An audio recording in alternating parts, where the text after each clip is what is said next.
الحمد لله رب العالمين والعاقبة للمتقين والصلاة والسلام على رسولنا محمد وعلى آله وأصحابه أجمعين.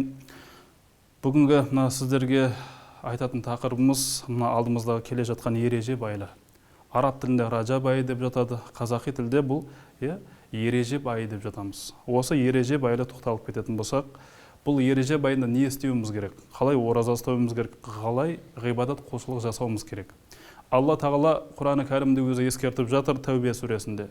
Аузу биллахи минеш шайтанир раджим. Бисмиллахир рахманир рахим. Инна иддата шухури индаллахи 12 шахран фи китабиллах.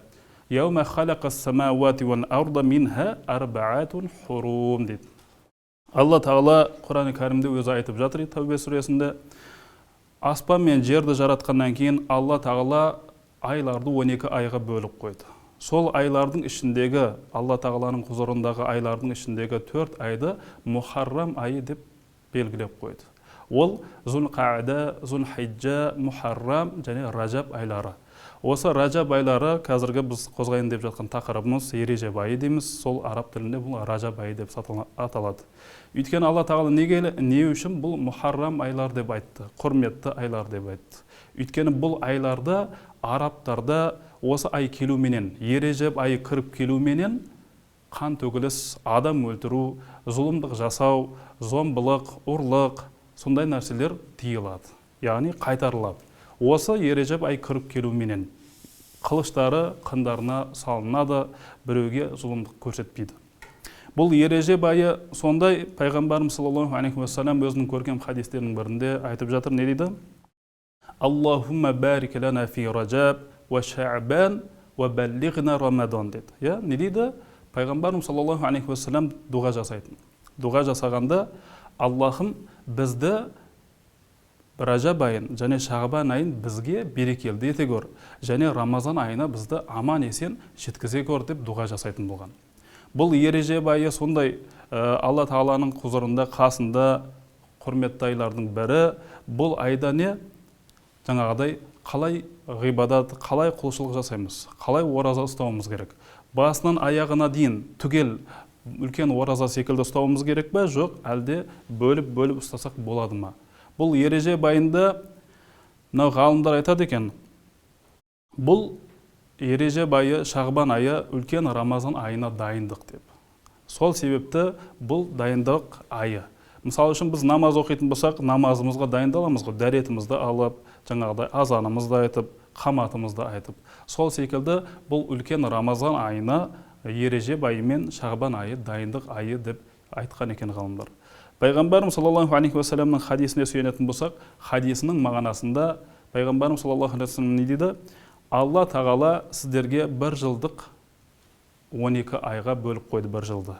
Сол 12 айдың ішіндегі 4 айды Мухаррам құрметті етіп қойды, дейді хадистің мағынасында.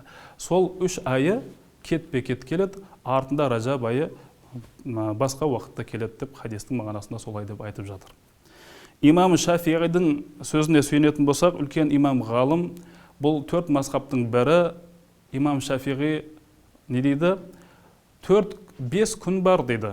5 күннің 5 түнінде істеген дұға тілектеріңіз қабыл болады дейді. Ол не? Бірінші Рағайып түні жасалған дұға тілектеріңіз қабыл болады екен. Екінші Рамазан айындағы жасалған, Рамазан айының түндерінде жасалған дұға тілектеріңізді Алла Тағала қабыл етеді екен. Үшінші Жұма күннің түнінде дұға тілектеріңізді Алла Тағала қабыл етеді екен. Төртінші Шағбан айының 15-ші күннің түнінде дұға тілектеріңізді Алла Тағала қабыл ететін күн екен. Бесінші Құрбан айттың түнінде дұға тілектеріңізді Алла Тағала қабыл етеді екен. Қараңыздар, 5 күннің түнін имам Шафиғи радиаллаху анху не дейді? Дұға тілектеріңізді қабыл болады деп жатыр. Бұл ереже байының артықшылығы басқа айлардан. Бұл ереже байында 2 қадірет құрметті түн бар. Бірі Рағайып түні болатын болса, екіншісі Меғраж оқиғасы, Меғраж түні. Бұл Рағайып түнін не кеп тоқталатын болсақ, не дейді? Бұл Рағайып түнінің белгісі, мұнау құрметті болып жатқандығы, Пайғамбарым саллаллаху алейхи уассаламның әкесі мен анасының алғашқы неке қиған кез екен. Неке қиған кездері. Яғни сол күні Рағайып түні соның құрметіне сондай болып аталынған екен.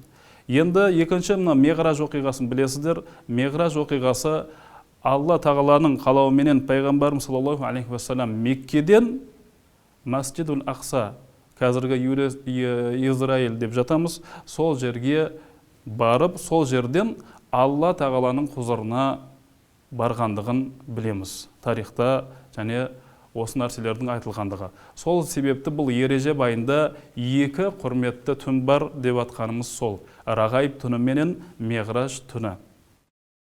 Бұл нәрседе мына пайғамбарым саллаллаху алейхи уассалам өзінің көркем хадистерінің бірінде айтады, бұл ережеп айы Алла тағаламыздың айы деп. Шағбан айы бұл менің айым деп айтады екен. Ал Рамазан айы менің үмметімнің айы деп айтады екен. Енді бұл ереже байында қалай оразаны ұстаймыз, қалай ғибадат құлшылық жасаймыз.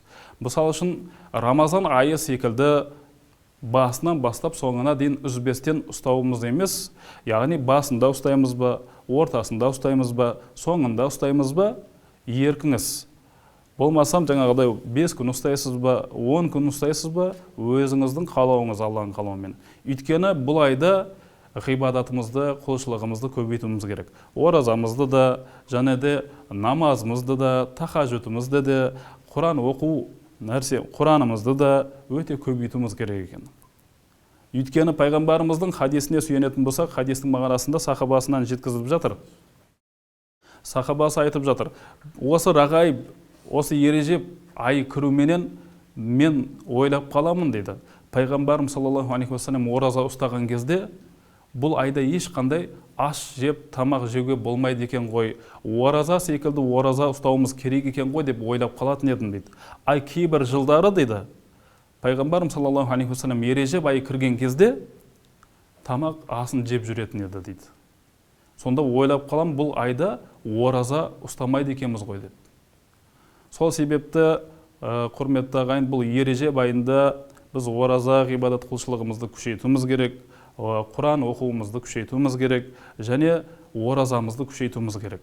Өйткені кімнің жағдайы келеді, шамасы келеді, ораза ұстасын. Үзбей ұстауға да болады, үзіп ұстауға да болады.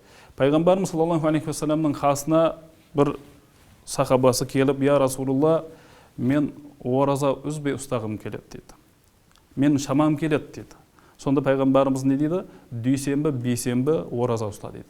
Жоқ, ол маған аздық етеді, менің денсаулығым бар, мен одан да көп ораза ұстағым келеді дегенде, және әр айдың 14, 15, 16 күндері ораза ұста дейді, 3 күн.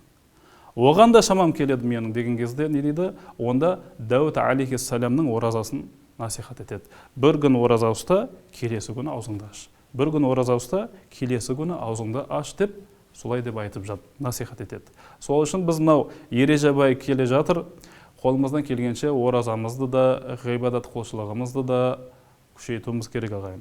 Мынау пайғамбарымыздың немересінің бір қиссасын айтып кетейін осы ережебай жайында. Хасан радиаллаху анху екен бірде бір нені көреді кісіні. Оң жағынан мүлдем денесі істемейді, аяқ қолы қимылдамайды.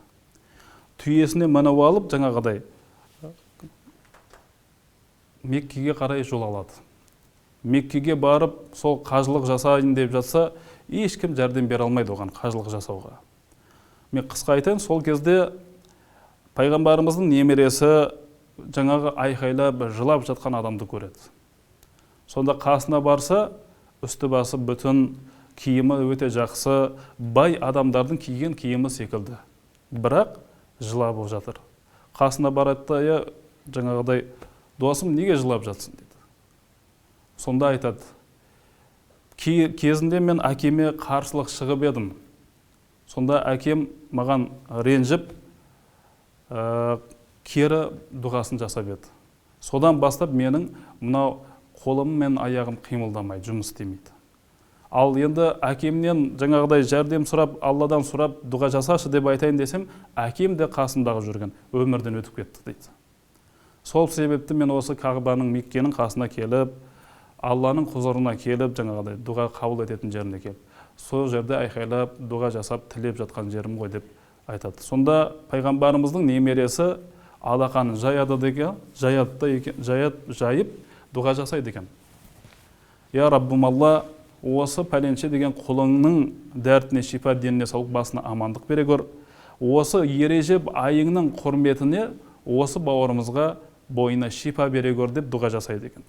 Алланың қалауыменен Алла тағала бойына шипа беріп, ем табады екен. Қараңыздар, осы Ережеп айыңның құрметіне деп дұға жасайды екен. Сол үшін құрметті ағайын, алдымызда Ережеп айы келе жатыр. Қолымыздан келгенше ғибадат құлшылығымызды көбейтейік, дұға тілектерімізді көбейтейік, оразаларымызды көбейтейік ағайын. Тыңдағандарың үшін рахмет.